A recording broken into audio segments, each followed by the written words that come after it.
Today on the MyCom Church Marketing Podcast, we're talking about community listening. We are passionate about helping churches like yours get to know your communities so that you can speak life into them in the power of the Spirit with the tools and techniques that the Lord has blessed us with. I'm John Watson, and this is our neighborhood marketing man, Darby Jones. Hi there. Now, community listening may very well be a new concept for some of you. It was kind of new to me when I heard it. At least I'd never heard that phrase put on this idea before, but I think it's really helpful. So why does community listening matter? Why do we need to talk about this? Well, here's why. Foremost in my mind, it's empathy building. So imagine you open up a textbook, maybe a history book, and you read about St. Peter's Basilica, and you hear about Michelangelo and just the splendor of this structure. In 20 years, if I ask you to tell me anything about St. Peter's Basilica, you probably will not be able to. Now imagine you take a vacation and you go and you walk through the cathedral. That memory will never leave you. And that's the difference between building empathy and just, learning about something in a heady sort of a way. So when you walk through the streets of your community and you shake hands and you listen to people's stories, you hear where they're coming from, you hear what excites them, what they're passionate about. That builds empathy for your community more than reading a statistics report or something like that. Now, they're both valid and helpful, and we'll get to that in a little bit. But it's incredibly important to connect words with experience. You can read about poverty, but you're not going to understand it, the full effect it has on a community, until you see it, until you speak with somebody struggling under the weight of poverty. When I went to Mexico, it was so cool to see people in just complete poverty, but yet them offering you their best. Mm-hmm. They would go for weeks without eating meat or any kind of specialties, but you go there, they invite you into their house, and they just give you all these things that they would not normally have for themselves, and just have joy in doing so. And like you said, you can read statistics all day, but until you go into somebody's house and experience that and see their joy, right, you're not going to have those profound revelations. Well, and going through suffering like poverty, drug-related addiction, abuse, divorce, all of these things, they bring with it in a community suffering and joy. There is a blessing that can be found in these things. And you just touched on it, the pleasure of hospitality that you can find in the midst of poverty. And I think we over-focus on filling that deficit and not focus on what do you have to offer? What good things are happening in your life or in your heart? But again, we'll talk more about that later. So another reason why community listening really matters is it's just practical. You may have been in your needs-based programs in your church. You may have been trying to address the needs of the loudest, not necessarily of the majority, right? So when you start to really meet people and you start to connect to the connectors in your community, you start to get a fuller picture of not just who speaks the loudest, but of maybe the quieter. There are some people you see this in small groups, right? You might have a group of 15 people for your church small group, and there's a couple people who just want to harp on an issue all the time. Well, you may start to think of your whole small group as passionate about this thing, and you might find the other 13 people don't care about that at all, but have a totally different need that they don't feel like they have the place to voice. So you get that same experience when you start to connect with your community. It also gives you a lot of steps that you may not have thought of on how to love these neighbors better. So, for instance, listening to the community's conversation around past church hurts led one Nashville church to develop a particular time of sharing in safety before their Sunday service. They created a safe place, a non-judgmental place where they explain what they're doing and why they're doing it, and they just welcome you with just the heart of Jesus into this time. They listened well.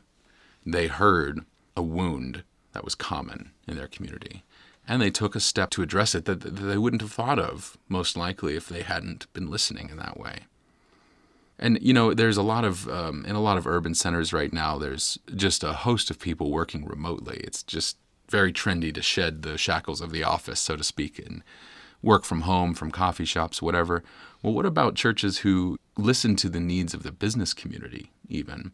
What if you used your space during the week as a co-working space where remote workers could come and share their talents together, collaborate together on their entrepreneurial endeavors? There are a lot of opportunities that if you just put out some feelers into the community, you're going to hear about to do things that never would have occurred to you otherwise. So another reason community listening is so crucial is it hones your marketing and communications. From episode 1 of this podcast on, I don't think there's been a podcast episode where we haven't talked about your audience. Your audience are the people that you talk to. It's the whole point of messaging. Speaking into the void is meaningless. Speaking to a person has real meaning. So your audience as a church, at its most fundamental level, are the people in your community. So who are they? What are they like? What are they good at? What do they want to be good at? How can they be reached? So that begs the question, though.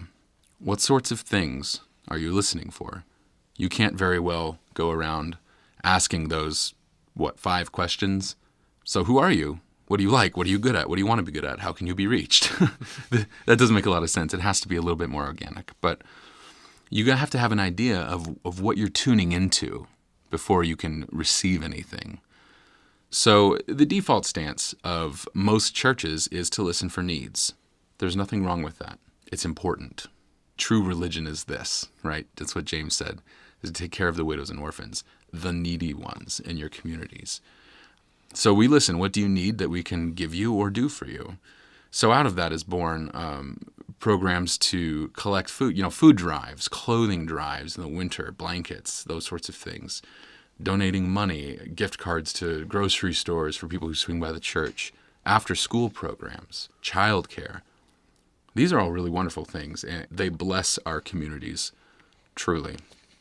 But we might be able to go a little bit deeper, and I think we can look back at Reverend Mather's example with Diamond at Broadway UMC as a really good example. So they listen for desires. What do the people in your community want out of life? What sorts of things do they love? What are they pursuing? They also listen for talents and gifts. They actually go out and observe and specifically ask, what are you good at? What's something that you're so good at that you could teach somebody to do right now? Then they think, okay, this person's a phenomenal mechanic. How can we plug them into their community and into our church through serving and giving that gift to somebody else who does have a need? So instead of the church being this need-fulfilling entity, this organization, they foster life and they foster community and interconnection. Oh, it's such a vital picture of the church. That's what we were intended to be, I think. So ask yourself, as a church, can we be a resource of helping people get job training, to start new careers, to start new jobs, to pick up skills or even hobbies that they love? Can we foster friendships? I think this is so important. Broadway UMC and their roving listeners have brought a real vibrancy to their community through these humanizing endeavors to be good, caring neighbors. To be a church which sees people made in the image of God, not projects to be fixed and dismissed.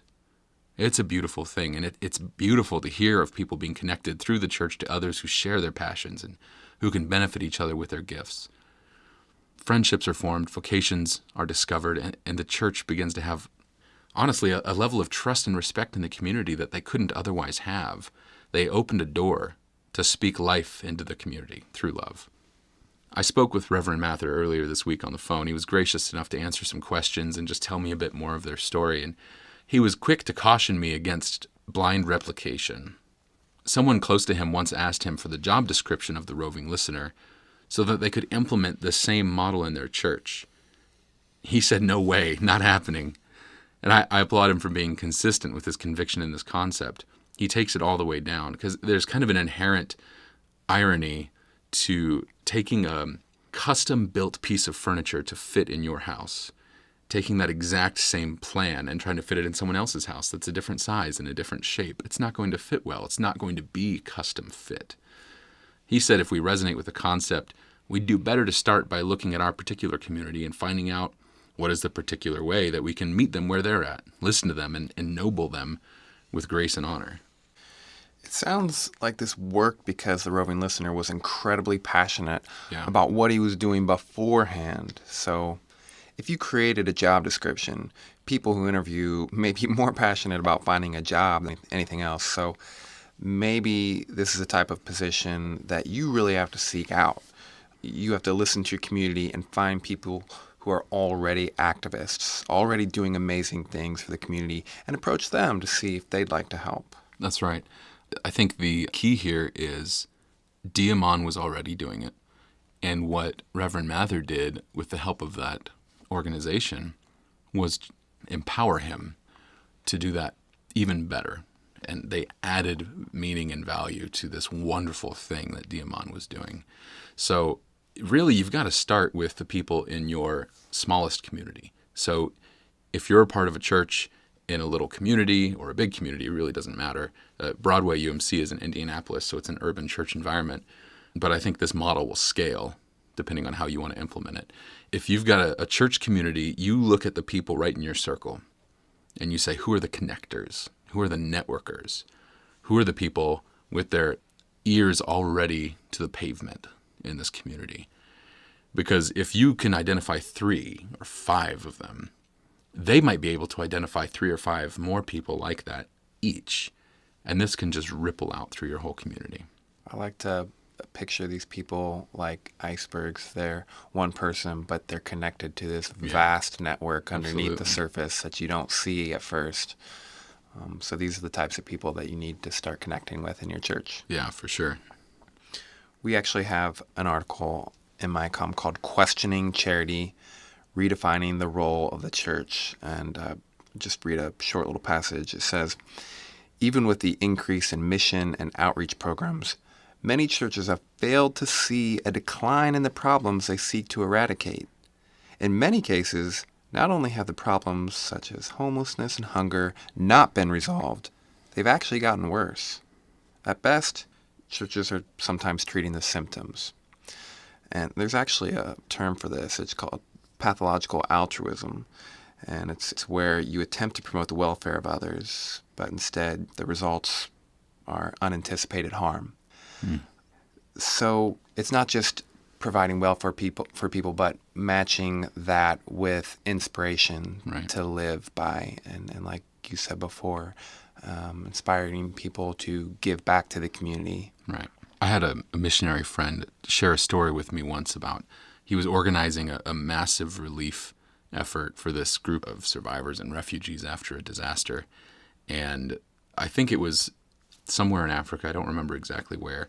And the American churches affiliated with his organization were sending all sorts of food and hygiene supplies and clothing and everything that they thought would be helpful. And so my friend went back to the little shelter community that they had built and put up, and he was asking some of the survivors there, how are these things meeting your needs? And they said, oh, it's wonderful. We're so thankful for the generosity of the American church. But, you know, this yellow soap just doesn't work at all. And the American churches had been sending blocks of cheddar cheese. And that did not exist in this culture. They didn't eat cheese like that at all. And so they saw it and thought soap, and it didn't help them at all. So it came from a really good place, but listening is so important. You have to know your audience. You have to know your community. Otherwise, you might be speaking good things. You might be giving them delicious cheese. But if they're trying to wash with it, it's just not going to do any good.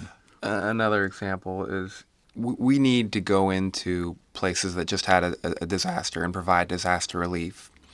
But let's say you send dentists to a particular area that really needs help, after something bad has happened, or doctors.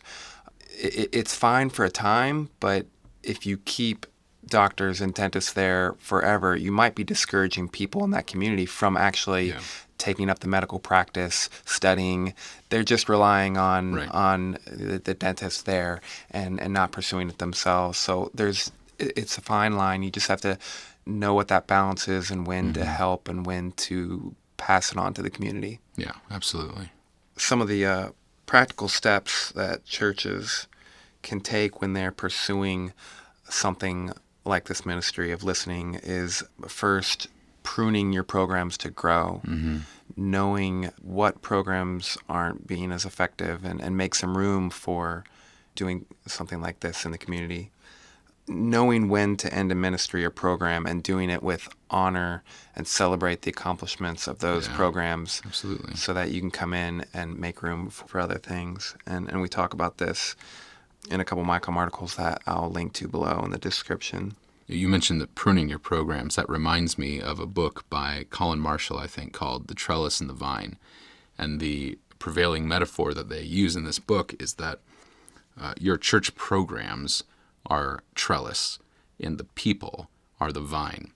And if you don't have enough trellis, your vines will have nowhere to grow and they will just fall over and they won't thrive, they won't flourish.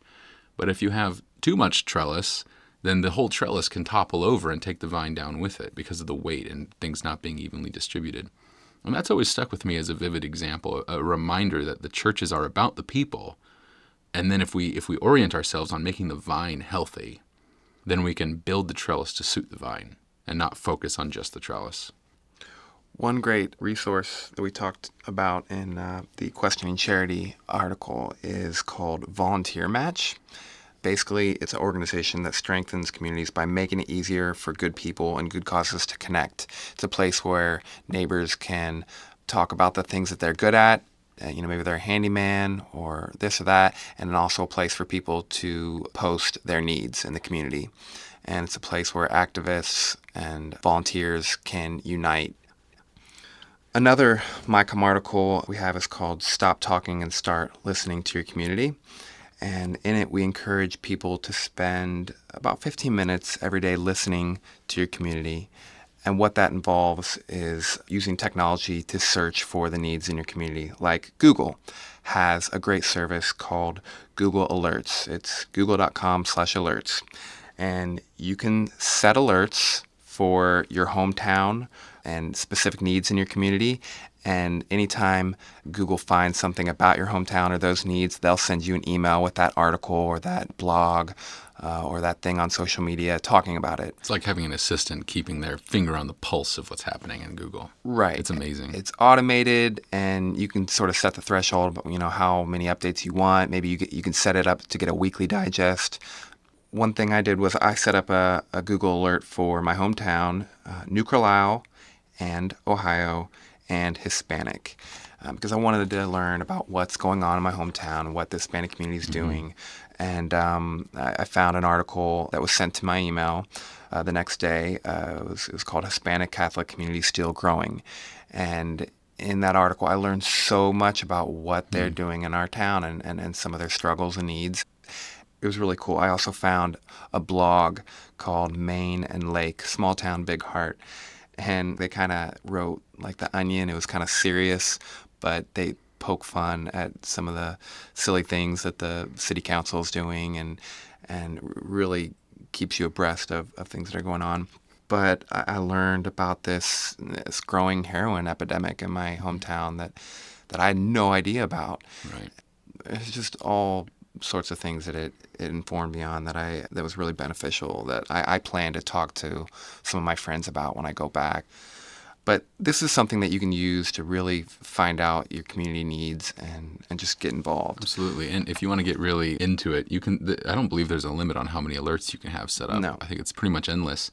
So you could even set up a folder or a filter in your email inbox for alerts so they don't crowd your main inbox. And you could have 120 Google alerts for your community. You can get really specific. And then you can just take 15 minutes a day, your 15 minutes of listening time, and go read through that folder where you've got all those alerts going to.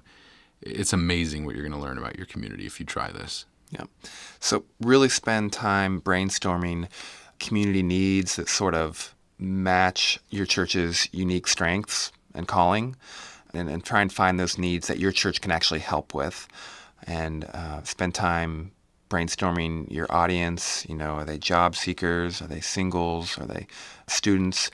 And so start learning how to use Boolean logic to create these alerts. And Boolean logic is just using words like and, or not to filter. And so, like in my example, it was New Carlisle and Ohio and Hispanic. So everything that Google comes back with is going to have all those things. Right. And let's say your search has a bunch of things that you don't want in it. You might use the word not to filter out all those things. For instance, if you don't want to get YouTube videos, you can put New Carlisle and Ohio and Hispanic, not youtube.com, and you won't get any results from YouTube. Right. And the beautiful thing about Google Alerts is it's already filtering by popularity. So the things that it suggests for you to read is that they're getting a lot of traffic. They're probably pretty good content because Google has deemed the content completely targeted towards your keywords, and also a lot of people on the internet are reading it. So you're going to get some pretty great results. Another resource that I use is called NextDoor.com. And this is just a social network like Facebook, but for people in your neighborhood and surrounding neighborhoods. And I think you have to get like 10 people in your neighborhood to join in order for your neighborhood to have a place on the NextDoor.com site. But that's a great opportunity. If you don't have your neighborhood on the site, go meet some of your neighbors. Say, hey, we're starting this little group. We have this place called nextdoor.com where it's really easy for us to see updates about our lives. Sign up and then you can meet your neighbors. And I've found so many great things on the site. Like I saw a post, it said, please recommend who you use for outstanding work. And all these people in my neighborhood had personal stories about who they've used, people in the neighborhood that do all this great handyman work. I found one post, it said, what is a neighborhood activist? It's you and me bringing about positive changes by using the resources within our neighborhoods in the city. Join us in this free training led by et cetera. I promise you will walk away excited to bring the changes your neighborhood needs. Sounds like the perfect place for a church to plug in. Right. Yeah, it's just tailor-made. Yeah, and they have things like little sections for crime and safety, lost and found, all these things to connect you with your neighborhoods. I've been an active user on NextDoor for about a year since we moved into our neighborhood, and we have found, it's not annoying. It's not just another social network. They send you really helpful emails on a daily basis, or you can change the frequency, I believe. So it's not like you have to frequent it like you use Facebook. You're going to get email reports kind of outlining what's happening in your community for you. It's great. But we've found people saying, hey, a tree is blocking our driveway that fell over during a storm. My husband's sick. Is there anyone who can come help? And me and a few other guys from my church were able to go pitch in and had a wonderful conversation and connected with these people.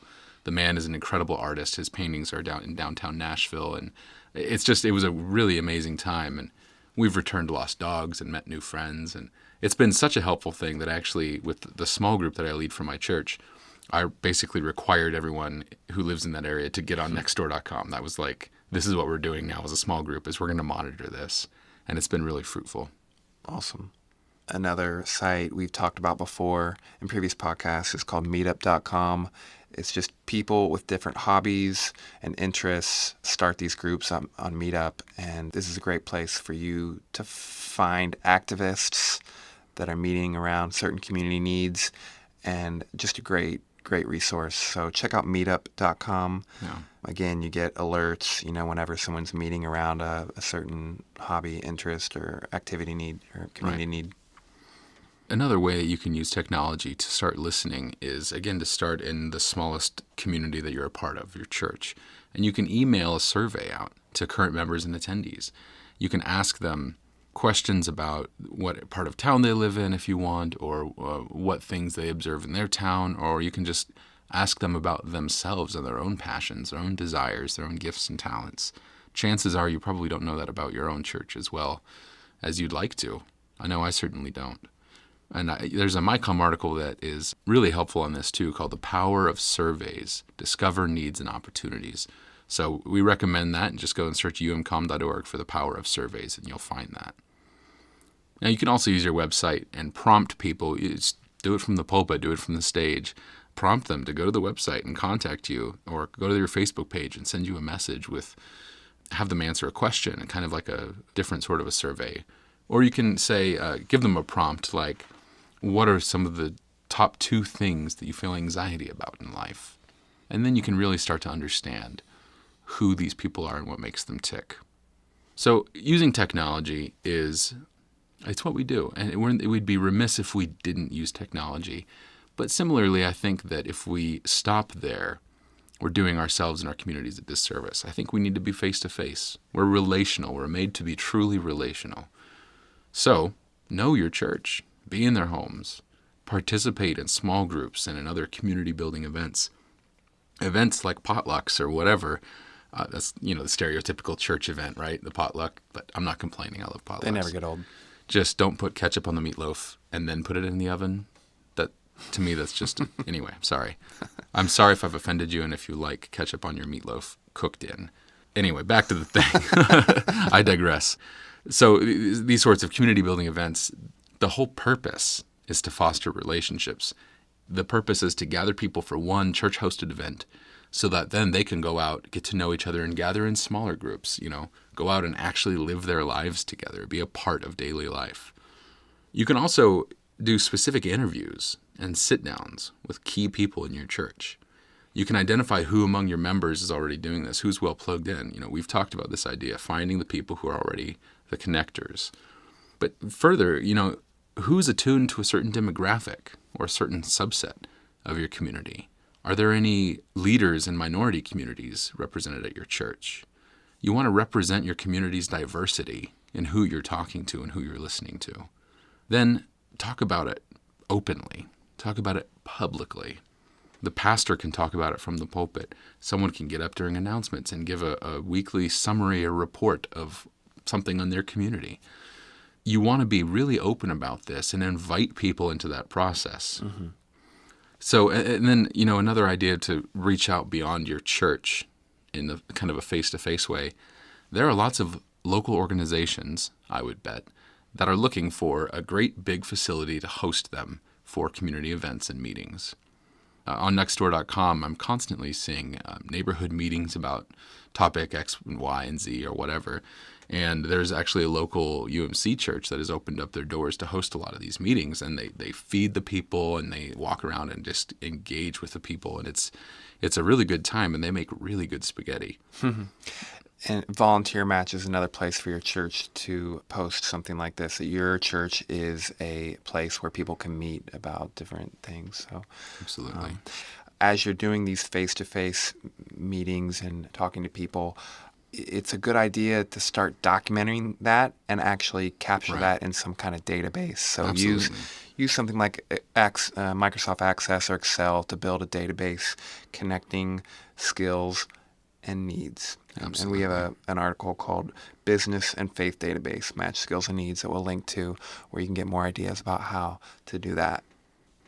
Reverend Mather likes to say, stop helping people. And he's really serious. Instead of helping or identifying your community primarily through their deficits, he commends listening, looking for abundance, and loving. And we encourage you to use the technology and the people available to you to start tuning into the conversations already happening in your community so you can be good church leaders and good neighbors. Thanks for joining us for this episode of the MyCom Church Marketing Podcast. If you've got a story to share, want to connect, say hello, we encourage you to send an email to podcast@umcom.org, and Darby and I will get right back to you. And if you've enjoyed the podcast, which I hope you have, please visit umcom.org/mycomreview and leave us a comment, and that'll really help others find us and join the conversation. See you next time.